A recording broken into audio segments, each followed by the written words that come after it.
Hi, I'm Dirk with Action Water Sports at Pine Lake Ski School. This is part of our weekly video series.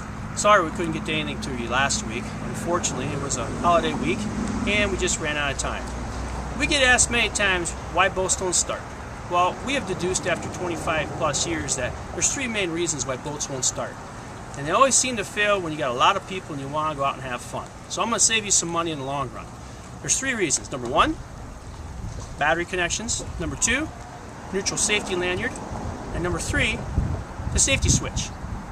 So come on down here, let me show you. On this particular boat, this is a 2015 ProStar. The battery is located back here by the gas tank. Always come down here and make sure that the connections are tight.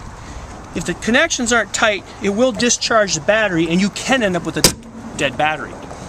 On the other boats, normally, the battery is located underneath the observer seat or in this passenger seat right here. Another reason why boats won't start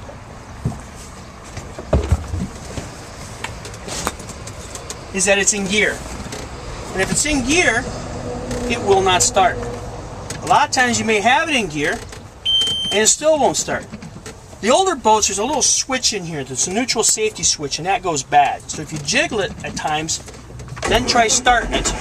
As you're jiggling it, it might work.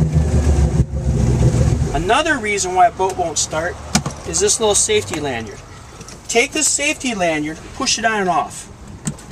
There's a little switch right there. And if that switch is not depressed, it will not start.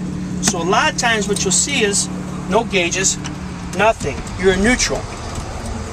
On the older boats, the gauges will power up, but you're not getting anything to the coil. Other boats, it cuts the fuel pump. Make sure you got the safety switch on. Go ahead and hit start. Now, one thing about this neutral safety lanyard, the safety lanyard, is that this button right here sometimes wears out.